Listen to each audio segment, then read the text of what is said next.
Welcome to 30/60 with me Chakravarti. ముందుగా headlines. వలసలను ఆపేందుకు tea Congress కార్యాచరణ. దిగ్విజయ్ సమక్షంలో సమన్వయ కమిటీ భేటీ. 75,000 కోట్లకు చేరిన తెలంగాణ ఐటీ ఎగుమతి. ఈ సేవ సర్వీస్ లో దేశంలోనే తొలి స్థానమన్న కేటీఆర్. గుంటూరులో అగ్రిగోల్డ్ బాధితుల పోరు దీక్ష. డిపాజిట్ డబ్బులు తిరిగిప్పించాలని ఆందోళన. గంట ప్రయాణానికి 2,500 కన్నా ఎక్కువ వసూలు చేయదు. కొత్త విమానయాన పాలసీకి కేంద్ర కేబినెట్ ఆమోదం. టాస్ గెలిచి బ్యాటింగ్ ఎంచుకున్న జింబాబ్వే. ఒక మార్పుతో బరిలోకి దిగిన టీమిండియా.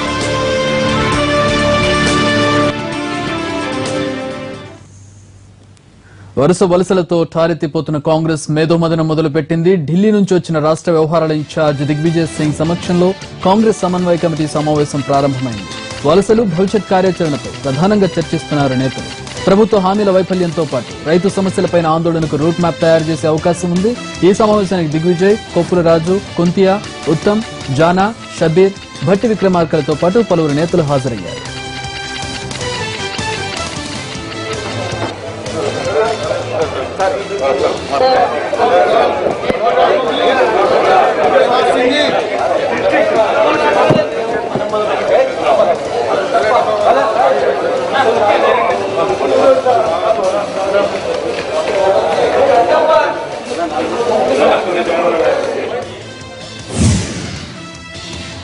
తెలంగాణలో ఐటీ పురోగతి బాగుందన్నారు మంత్రి కేటీఆర్. ఐటీ శాఖ 2వ వార్షిక ఫలితాలను విడుదల చేశారు ఆయన. గత ఏడాది 67,000 కోట్ల ఐటీ ఎగుమతులు చేస్తే ఈ సంవత్సరం 75,000 కోట్ల ఎగుమతులు చేశామన్నారు.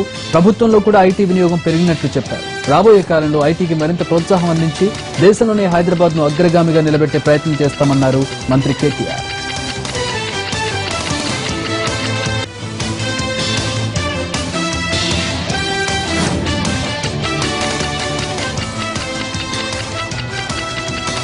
We have been very successfully able to create a great deal of momentum.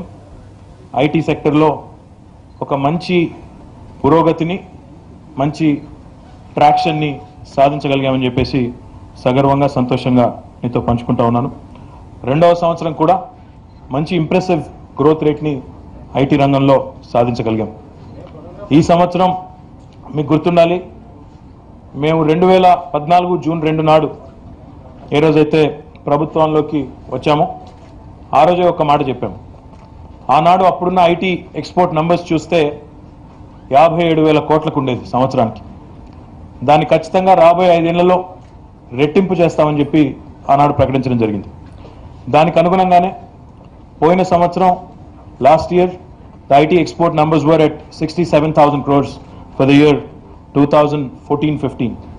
For the year 2015-16, ఈ సంవత్సరం we are happy to share with you we have been able to keep up the momentum, and this year we are happy to share with you that our IT export numbers have crossed 75,000 crores of rupees. అనుకున్న విధంగా 58,000 కోట్ల నుంచి 5 ఏళ్లలో రెట్టింపు చేస్తామని ఏదైతే మాట చెప్పామో, డబుల్ చేస్తామని అయితే మాట చెప్పామో, దానికి అనుగుణంగానే పోయిన సంవత్సరం 67,000 కోట్ల రూపాయల ఎగుమతులు ఐటీ రంగంలో, ఈ సంవత్సరం 75,000 కోట్ల రూపాయలు దాటాము. అదే రకంగా while the country is growing at 12.3% this year as of last year, that is 2015-16, we are once again happy to share with you that we are growing much better than the national average. We are growing at almost NTR trust భవన్లో రాష్ట్ర స్థాయి Telangana TDP నేతల work shop ప్రారంభమైంది. మహానాడులో తెలంగాణ సమస్యలపై చేసిన తీర్మానాలు, సాగునీటి ప్రాజెక్టులు, మైనారిటీ గిరిజన రిజర్వేషన్లు, డబుల్ బెడ్రూమ్ ఇళ్లు, దళితులకు భూ పంపిణీ, ప్రాజెక్టుల భూ నిర్వాసితులకు నష్టపరిహారం వంటి అంశాలపై ఈ సమావేశంలో పార్టీ నేతలు కార్యాచరణ రూపొందిస్తున్నారు.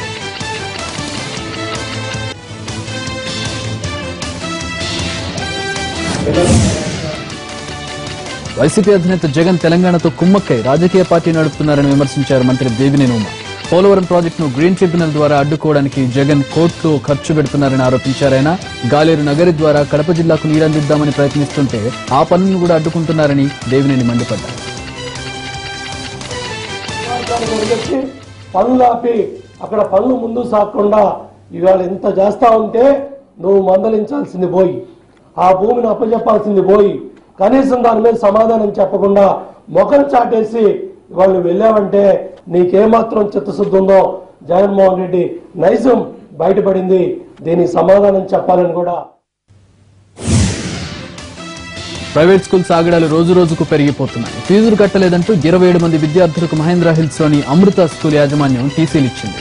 ఫీజులు పెంచుతున్నారంటూ కంప్లైంట్ ఇవ్వడంతో స్కూల్ యాజమాన్యం టీసీలను పోస్టులో పంపింది. దీంతో అవాక్కైన తల్లిదండ్రులు ఆందోళనకు దిగారు. అమృత స్కూల్ ముందు ఉద్రిక్త వాతావరణం నెలకొంది. తల్లిదండ్రులకు హైదరాబాద్ స్కూల్ పేరెంట్స్ అసోసియేషన్ తో పాటు విద్యార్థి సంఘాలు మద్దతు తెలిపారు.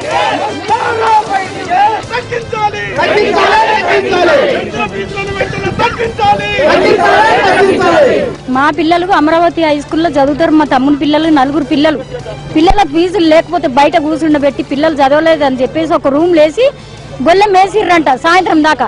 తల్లికి తెలియదు, పిల్లలకు తెలియదు, ఎవరికి తెలియదు చదవలేదని. ఏంద్రా ఇట్లా అంటే లేదు నువ్వు అందులోనే ఉండాలి రూమ్ లో అంటే పిల్లోడు అప్పుడు బిల్డింగ్ మీదకే దుంకి చచ్చిపోతానని చెప్పేసి పిల్లోడు ప్రయత్నం చేసిండు. ఇప్పుడు స్కూల్కి పొమ్మంటే నేను పోనంటే పోనంటుండే. ఇప్పుడు నేను స్కూల్కి పోతా అంటే ఇప్పుడు 4 పిల్లలు పెద్దగా అయిండు. వాళ్ళ తండ్రికి 20,000 జీతము వాటర్ ట్యాంక్ లో. ఒక్క పాప మటుకు అమరావతి హై స్కూల్లో చదువుతుంది ఇప్పుడు 9th క్లాసు. ఆ పిల్లల భవిష్యత్తు ఎట్లా అండి? లేనోళ్ళు ఎట్లా, ఉన్నోళ్ళే ఇట్లా చేస్తే లేనోళ్ళు భవిష్యత్తు ఎట్లా చేయాలి చెప్పు? ఈ లక్షలు పెట్టి వీళ్ళకు చదివిస్తే మా భవిష్యత్తు ఎక్కడ కావాలి, ఏం కావాలి మనకు పిల్లలకు?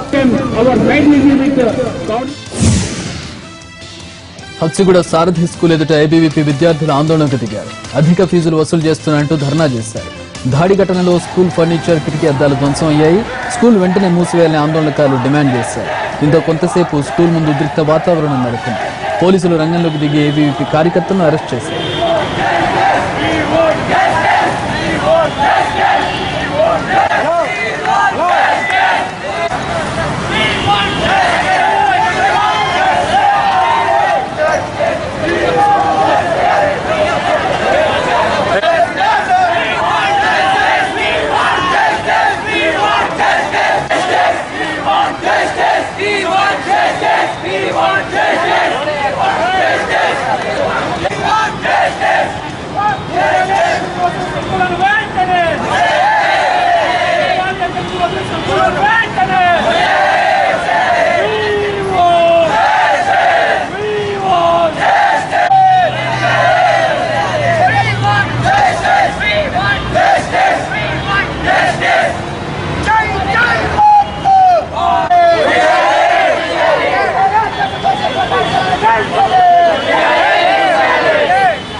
స్కూల్ బస్సులపై అనంతపురం జిల్లాలో ఆర్టీఏ అధికారులు ముమ్మర దాడులు నిర్వహించారు. జిల్లా వ్యాప్తంగా ప్రత్యేక డ్రైవ్ చేపట్టిన అధికారులు ఉదయం నుంచి ప్రధాన కూడళ్లలో స్కూల్ బస్సులను ఆపి తనిఖీలు నిర్వహించారు. ఫిట్నెస్ లేని 4 బస్సులపై కేసులు నమోదు చేశారు. జిల్లాలోని 5 విద్యాసంస్థలు నడుపుతున్న బస్సుల్లో చాలా వాటికి ఫిట్నెస్ సర్టిఫికెట్ లేదని, వెంటనే ఆయా విద్యాసంస్థలు తమ బస్సులకు ఫిట్నెస్ సర్టిఫికెట్ తీసుకోవాలని అధికారులు చెప్పారు. లేకుంటే చర్యలు తప్పవని హెచ్చరించారు.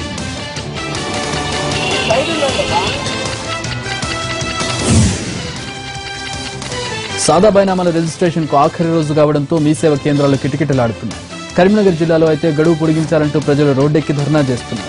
సాదా బైనామాలు రిజిస్ట్రేషన్ చేసుకోవడానికి ప్రభుత్వం నెల 15 వరకు గడువు ఇచ్చింది. ఈ రోజుతో గడువు ముగియనుండడంతో జమ్మికుంట మీ సేవ కేంద్రానికి తాకిడి పెరిగింది. అయితే సర్వర్లు డౌన్ అంటూ తిప్పి పంపుతుండటంతో జనం ఆందోళన బాటపట్టారు. కరీంనగర్ రహదారిపై బైఠాయించి రిజిస్ట్రేషన్ గడువు పెంచాలంటూ డిమాండ్ చేశారు. దీంతో వాహన రాకపోకలకు తీవ్ర ఇబ్బంది కలిగింది. మావోయిస్టుల దాడులకు వ్యతిరేకంగా భారీ ర్యాలీ నిర్వహించారు ఆదిలాబాద్ జిల్లా బెజ్జూర్ మండలంలోని గ్రామాల ప్రజలు. పల్లెల అభివృద్ధికి అడ్డు తగలవద్దని సూచిస్తూ ఫ్లెక్సీలతో ర్యాలీ చేపట్టారు. హింస వద్దు, శాంతి ముద్దు, గ్రామాల్లోకి రావద్దు, మమ్మల్ని ఇబ్బంది పెట్టొద్దు, తుపాకులు వీడండి, ప్రేమతో బతకండి అనే ప్లకార్డులతో ర్యాలీ నిర్వహించారు. ఇక నుంచి తాము ఎట్టి పరిస్థితుల్లో మావోయిస్టులకు సహకరించబోమని తీర్మానం చేశారు. ఏప్రిల్ 20 నాడున గూడెం గ్రామంలో ప్రాణహిత నదిపై నిర్మిస్తున్న అంతర్రాష్ట్ర వంతెన నిర్మాణ పనులను మావోయిస్టులు అడ్డుకుని వాహనాలు ధ్వంసం చేశారు.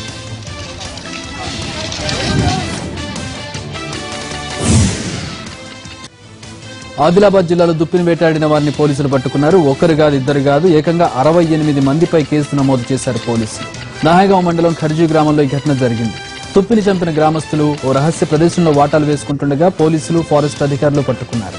వన్యప్రాణి సంరక్షణ చట్టం కింద కేసు నమోదు చేసి ₹150,000 జరిమానా విధించారు. అంతేకాదు మరోసారి వేటాడబోమంటూ వారి చేత ప్రతిజ్ఞ కూడా చేయించారు. ఇటీవల జిల్లాలో విచ్చలవిడిగా వన్యప్రాణుల వేట కొనసాగుతుండటంతో ఫారెస్ట్, పోలీసు అధికారులు నిఘాను పటిష్టం చేశారు. ఆకస్మిక తనిఖీలతో అధికారులను హడలెత్తించారు తెలంగాణ డిప్యూటీ సీఎం కడియం శ్రీహరి. వరంగల్ జిల్లా ఏజెన్సీలో రాత్రి బస చేసిన కడియం శ్రీహరి ఉదయం పాఠశాలలు, హాస్టళ్లను తనిఖీ చేశారు. సమయపాలన పాటించిన ఉపాధ్యాయులకు షోకాజ్ నోటీసులు ఇచ్చారు. అనంతరం ఐటీడీఏ సమావేశంలో పాల్గొన్నారు. కడియం శ్రీహరితో పాటు మంత్రి చందూలాల్ కూడా కార్యక్రమానికి హాజరయ్యారు. ప్రకాశం, నెల్లూరు జిల్లాల్లో మరోసారి స్వల్ప భూ ప్రకంపనలు స్థానికులను భయపెట్టాయి. ఉదయగిరి, వరికుంటపాడు, దత్తలూరు మండలాల్లో భూమి కంపించింది. అలాగే పామూరు, సిఎస్పురం మండలాల్లో కూడా స్వల్ప భూ ప్రకంపనలు నమోదయ్యాయి. 2 సెకండ్ల పాటు భూమి కంపించడంతో స్థానికులు ఆందోళనకు గురయ్యారు. ఏం జరుగుతుందో తెలియక ఇళ్ల నుండి బయటకు పరుగులు తీశారు. 24 గంటల వ్యవధిలో 3 సార్లు భూ ప్రకంపనలు చోటు చేసుకోవడంతో స్థానికులు భయంగా గడుపుతున్నారు.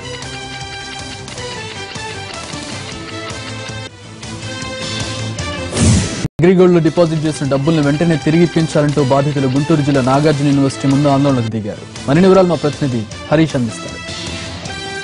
అగ్రిగోల్డ్ బాధితుల పోరుబాటకు భారీగా స్పందన లభించింది. తెలుగు రాష్ట్రాలతో పాటు ఇతర రాష్ట్రాల నుంచి కూడా పెద్ద సంఖ్యలో బాధితులంతా కూడా తరలి వచ్చారు.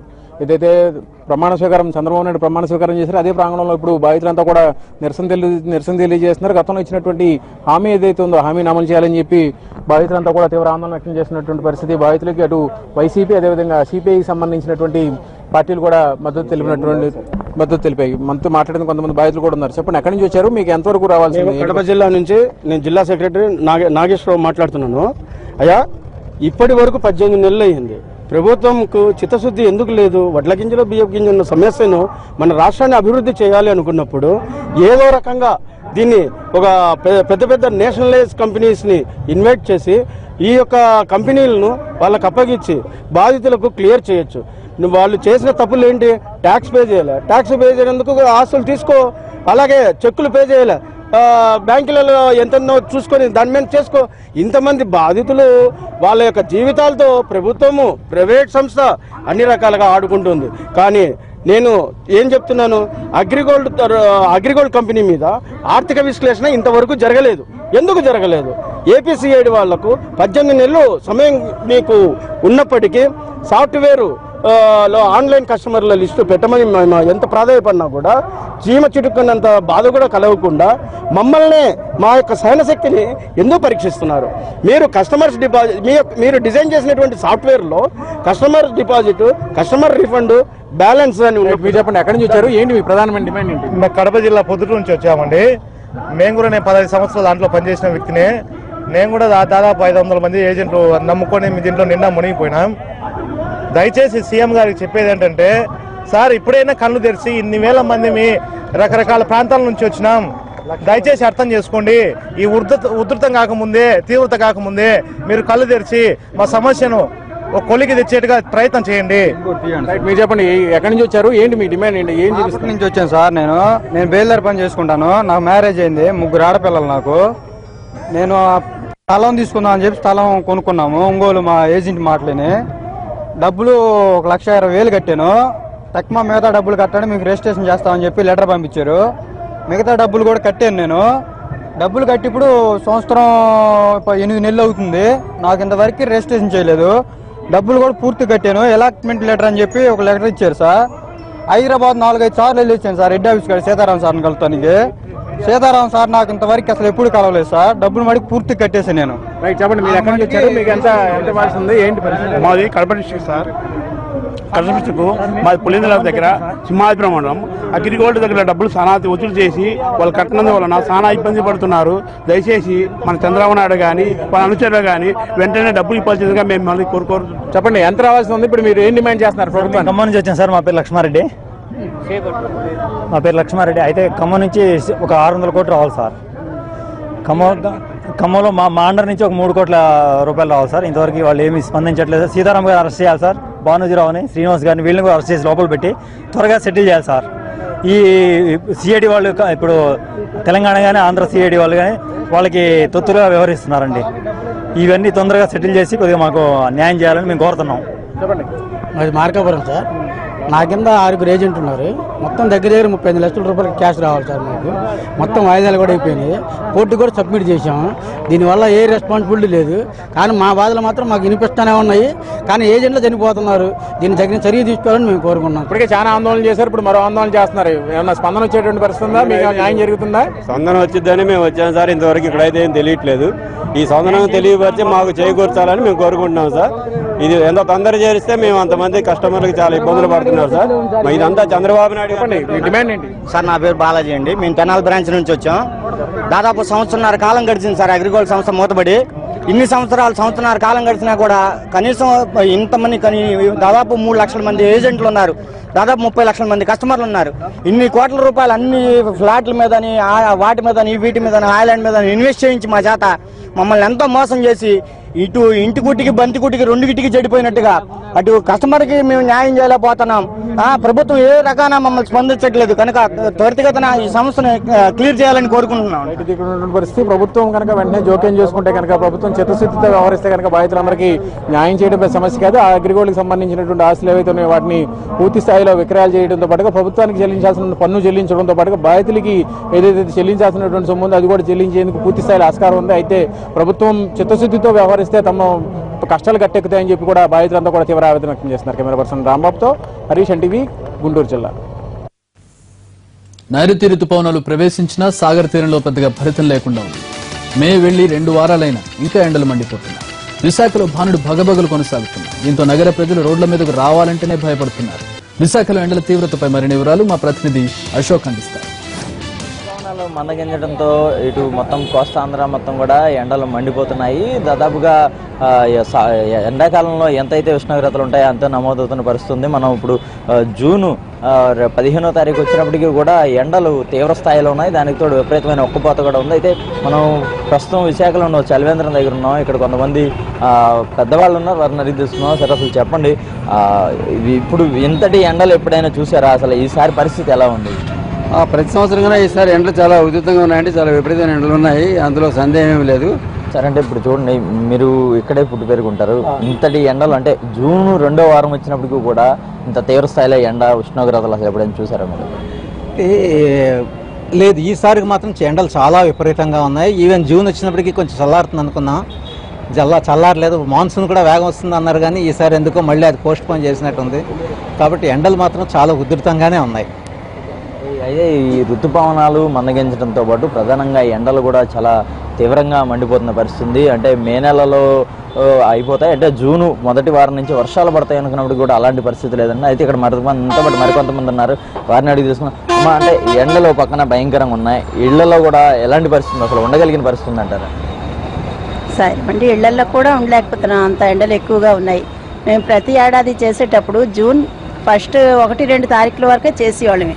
తర్వాత వర్షాలు వచ్చేసేవి. కానీ ఈసారి 15వ తారీఖు వచ్చిన వేసవకాలం మే 5వ నెలలో ఎలాగైతే మేము వర్షాలు లేకుండా ఎండలు ఉండేవో ఇప్పుడు కూడా అదే విధంగా ఉన్నాయి.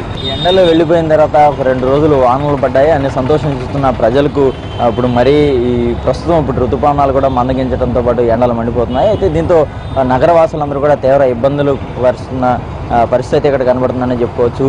అయితే ఋతుపవనాలు తొందరగా వచ్చి వర్షాలు పడాలని వీళ్ళందరూ కోరుకుంటున్న పరిస్థితి అయితే ఉంది. మొత్తానికి సహజంగా మే నెలలో ఎలాగైతే ఉష్ణోగ్రతలు నమోదవుతాయో అంతకంటే తీవ్ర స్థాయిలో దాదాపుగా 40 డిగ్రీల పైబడి ఉష్ణోగ్రతలు నమోదవడం, అలాగే దానికి తోడు ఈ విపరీతమైన ఎండవేడిమి అలాగే ఉక్కపోత కూడా ఉండడంతో నగర ప్రజలందరూ కూడా తీవ్ర ఇబ్బందులు పడుతున్న పరిస్థితి. చాలా వరకు కూడా తప్పనిసరి పరిస్థితుల్లో రోడ్ల మీదకి వస్తున్నప్పటికీ కూడా చలివేంద్రాలను ఆశ్రయిస్తున్నారు. ఓవైపు స్వచ్ఛంద సంస్థలు మొత్తం కూడా ఈ ప్రజల కోసం ఇలాంటి చలివేంద్రాలు కూడా ఏర్పాటు చేస్తున్న పరిస్థితి ఉంది. ఏదైనప్పటికీ కూడా జూన్ 2వ వారం వచ్చినప్పటికీ కూడా ఎండలు మండిపోవడంతో నగరవాసులు తీవ్ర ఇబ్బందులకు గురవుతున్న పరిస్థితి ఇక్కడ కనబడుతుందని చెప్పుకోవచ్చు. ఇది ఇక్కడ ఉన్న తాజా పరిస్థితి. కెమెరా పర్సన్ దుర్గాప్రసాద్తో అశోక్, ఎన్టీవీ, విశాఖపట్నం. ఆనం రామనారాయణ రెడ్డి మాట్లాడుతున్నారు. ఎన్టీఆర్ ట్రస్ట్ భవన్ నుంచి లైవ్ చూద్దాం. అని ఎవరు చెప్పారో అని అడుగుతున్నా. ఈ రాష్ట్ర ప్రజలకు ఏది మేలు చేయాలో అది చేయడానికి ప్రభుత్వ పరంగా ప్రభుత్వంలోని వ్యవస్థలు పనిచేస్తే తప్ప మీ కనుసన్నల్లో ప్రభుత్వ వ్యవస్థలు పనిచేయవు. ఇవాళ ముద్రగడ పద్మనాభం గారి ఆలోచనతో తెలుగుదేశం పార్టీ ఇచ్చినటువంటి ఎన్నికల మేనిఫెస్టోలో పెట్టినటువంటి మాటని ఇవాళ ప్రామాణికంగా చేసుకుని చంద్రబాబు నాయుడు గారు ముఖ్యమంత్రిగా తన కార్యక్రమాలు నిర్వహిస్తూ పోతుంటే, ఏ విధంగా దీన్ని నెరవేర్చాలని ప్రయత్నం చేస్తుంటే ఇవాళ పోలీసు వ్యవస్థను బెదిరిస్తావు, వైద్య వ్యవస్థను బెదిరిస్తావు, అలాగే ఇవాళ జిల్లా అడ్మినిస్ట్రేషన్ని బెదిరిస్తావు. వ్యవస్థలు నువ్వు ఇవాళ వ్యవస్థల్ని నిర్వీర్యం చేయాలని ప్రయత్నం చేస్తే, రాష్ట్ర ప్రభుత్వం నిర్వీర్యం అయిపోతే ఆ నింద నీకే వస్తుంది తప్ప మరొకటి కాదు. రాష్ట్ర ప్రభుత్వాల్లో ఉన్న వ్యవస్థలు నిర్వీర్యం కావడానికి లేదు. అనేక రాజకీయ పార్టీలు వస్తాయి ఈ దేశంలో, రాష్ట్రంలో. కానీ పరిపాలనలో ఉన్నటువంటి వ్యవస్థల వల్ల రాష్ట్ర ప్రజానీకానికి మేలు జరగాలి, అభివృద్ధి జరగాలి, సంక్షేమం అనుకోరాలి. ఇవాళ విడిపోయినటువంటి ఆంధ్రప్రదేశ్ని అభివృద్ధి చేసే దిశలో రాష్ట్ర ప్రభుత్వ యంత్రాంగం అంతా ఇవాళ కదలి విజయవాడకి వెళుతూ ఉన్న సందర్భంలో వాళ్ళకి ఏం అవసరాలు ఉన్నాయని ఒక్క మాట అయినా నిన్న మీ సమావేశంలో ప్రస్తావన చేశారా? ఆ ఉద్యోగ కుటుంబాల గురించి నువ్వేమైనా మాట్లాడావా? ప్రభుత్వ వ్యవస్థల గురించి ఆలోచన చేశావా? కొత్త రాష్ట్రాల్లో రాజధాని గురించి ఆలోచన చేశావా? ఇవేది నీకు పట్టవు. కేవలం వ్యవస్థలు నిర్వీర్యం చేసి వాళ్ళని కార్యక్రమాలను చేయనీయకుండా అడ్డుపడి అందులో వచ్చిన ఆనందాన్ని, ఒక వికృతమైనటువంటి ఆనందాన్ని, ఒక ద్వేషపూరితమైనటువంటి స్వభావంతో నువ్వు నీ సమావేశాలను కొనసాగించావా, కానీ అది రాజకీయ పార్టీ సమావేశంగా లేదు. కాబట్టి నీ సమావేశం ఫలితం రాష్ట్ర ప్రజలకి ఏ 1% కూడా లేదు. నీవు నీ ఆలోచన విధానం తిరిగి మళ్ళీ ఒకసారి 2 ఏళ్ల తర్వాత, 24 ఏళ్ల పూర్తయిన తర్వాత ప్రజలు మళ్ళీ తిరిగి నీ వికృతమైన రూపాన్ని చూశారు. మళ్ళీ 36 ఏళ్ల కార్యక్రమం కోసం ఎదురు చూస్తున్నారు. బడిత పూజ తప్పదు నీకు 5 సంవత్సరాల తర్వాత అని చెప్పి ఈ సందర్భంగా మనం చేస్తున్నాం. Thank you.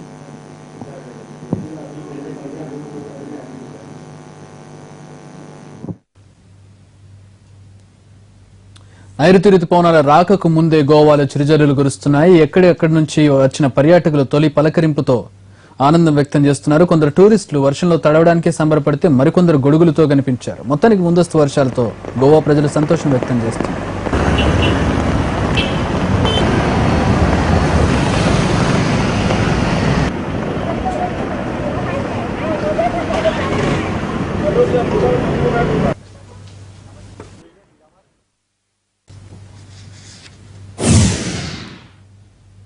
జమ్మూ కాశ్మీర్లో తీవ్రవాదులు తెగబడ్డారు. కుప్వారా ప్రాంతంలోని మాషుల్ సెక్టర్లో భద్రతా దళాలపై కాల్పులు జరిపారు. ఈ ఘటనలో జవాన్ చనిపోయాడు, మరో 4 జవాన్లకు గాయాలయ్యాయి. వెంటనే అప్రమత్తమైన భద్రతా బలగాలు ఎదురు కాల్పులు జరపడంతో టెర్రరిస్ట్ హతమయ్యారు. మిలిటెంట్ల కోసం సైన్యం కూంబింగ్ జరుపుతోంది. గల్లీ గల్లీ జల్లెడ పడుతోంది.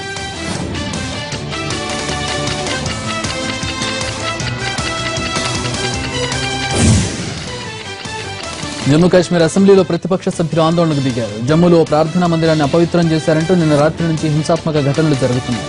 నిరసనకారులు పోలీస్ స్టేషన్ మీద అటాక్ చేసి తగలబెట్టారు. దీంతో పోలీసులు 144 సెక్షన్ విధించారు. ప్రభుత్వం మొబైల్ ఇంటర్నెట్ సేవలను నిలిపివేసింది. ఈ ఘటన కారకులైన వారిని శిక్షించాలంటూ అసెంబ్లీలో ప్రతిపక్ష సభ్యులు డిమాండ్ చేశారు. తమ సీట్లలో నిలబడి నినాదాలు చేశారు.